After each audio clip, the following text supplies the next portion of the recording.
Okay, tarik balik tak tarik balik itu tak penting. Sekarang ini, apa yang berlaku tuan-tuan? Violation lagi.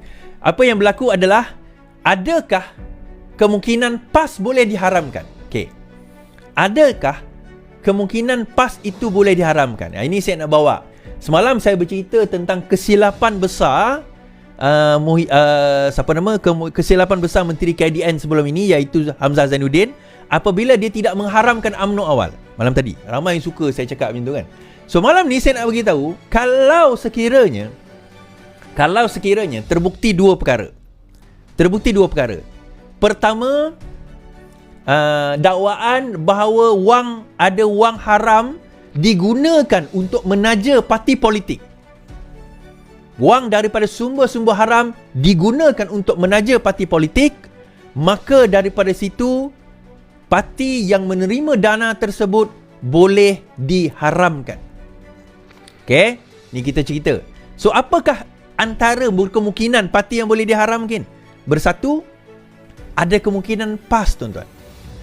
Sebab sekarang ini isu timbul bagaimana PAS boleh dapat duit yang terlalu banyak untuk menghadapi pilihan raya. Dia orang cuba nak alihkan. Dia kata, dia nak buat laporan polis sebab apa? Pakatan Harapan membelanjakan wang yang banyak untuk pilihan raya.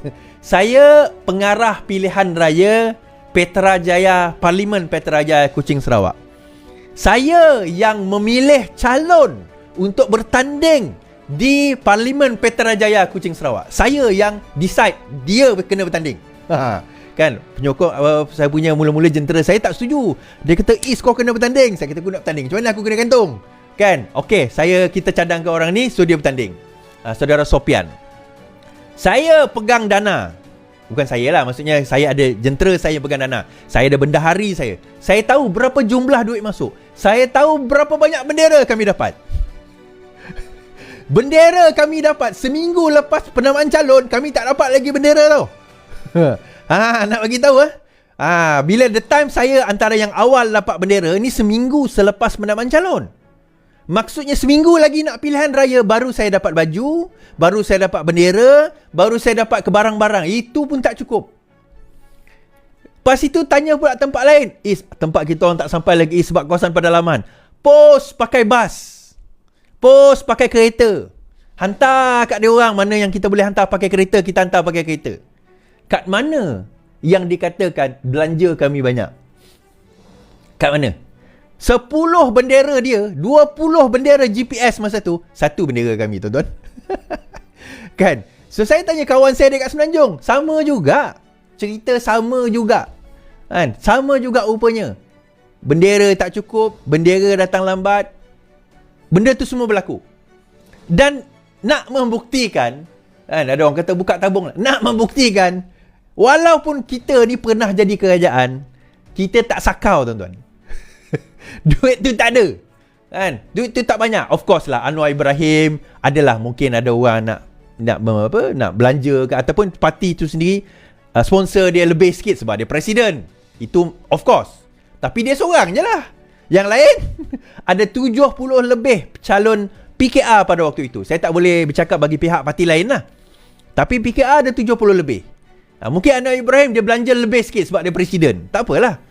Tetapi bagi kami yang lain ni normal. Nak kata miskin sangat tu taklah juga. Mampulah bayar. Kita mampu bayar pacar kita, polling agent, counting agent. Kita mampu bayar barang-barang tu cukup. Tapi selain daripada itu tak. Now, balik kepada cerita saya tadi. Ada tak kuasa menteri untuk membatalkan? Ya. Seksyen 5 Akta Pertubuhan 1966 membolehkan menteri mempunyai kuasa untuk membatalkan pertubuhan. Nah, apa antara alasan-alasan untuk membatalkan pertubuhan? Dia sebenarnya even kalau pertubuhan itu tidak bermoral. Tidak bermoral, tuan-tuan, pun boleh dibatalkan dengan kuasa menteri, Seksyen 5. Ini kan pula kalau terima dana haram. Tidak bermoral pun sebenarnya boleh dianggap boleh dibatalkan oleh menteri. So tidak bermoral ni macam mana? Tidak bermoral menyebabkan keluarga berpecah belah, kafe mengkafe, semayang 2 imam, sembelihan tak sah. Adakah itu dikira tidak bermoral? Ya. Boleh dikira tidak bermoral. So boleh dibatalkan. So sekarang ini Di isu ni macam mana tuan-tuan? Duit ni masuk, Azalina dedahkan semalam, lebih 6.5 bilion telah diluluskan pada zaman Perikatan Nasional, di mana melibatkan lebih 56 projek dan daripada kalangan ahli-ahli keluarga, pemimpin-pemimpin parti tertentu. Dia tak sebut parti mana lah, tapi kita boleh assume itu parti Bersatu lah kan. Now, kalaulah individu ini mendapat dana tersebut, ada tak kemungkinan some of them akan spill mengatakan dana itu masuk ke dalam parti-parti yang terlibat? Bersatu, even PAS sekalipun, even gerakan kalau dia bertanding lah, gerakan bertanding, tapi kalau dia ambil lah duit tu kan, taklah tolak tepi gerakan lah, kita ambil PAS. Ada kemungkinan, and that is the very reason kenapa diorang beria nak jatuhkan kerajaan yang ada sekarang ni. Now, bila parti itu terlibat, jangan pernah pelik kalau sekiranya pemimpin mereka juga terlibat. So, jangan terkejut lepas ni, antara yang mungkin kena panggil, Tuan Ibrahim Tuan Man, Hadi Awang mungkin akan kena panggil. Ini baru jana wibawa tuan-tuan. Kita ada satu lagi projek Tebatan Banjir. Kita ada projek Tebatan Banjir. Yang tu belum lagi, mungkin dia dalam siasatan lah, berkemungkinan dalam siasatan. Kita tunggu lagi. Tetapi itu ada. So, Tebatan Banjir, kita ada cerita jana wibawa, kita ada cerita vaksin. Kita ada cerita pembelian barang-barang sewaktu darurat dan COVID. Dan baru-baru ini, Pharma Niaga, dia punya saham jatuh kerana I think berapa 10 juta vial vaksin dia dah nak expire. So dia tak boleh nak dispose off. Dia tak boleh nak gunakan. We don't know. Ada tak kemungkinan dia akan berkait dengan benda yang lain. So, lepas ini apa? Selepas ini, Menteri KDN tu sendiri, lepas ini berkemungkinan akan ambil tindakan kepada parti-parti ini. Dan boleh tak diharamkan? Jawapannya boleh.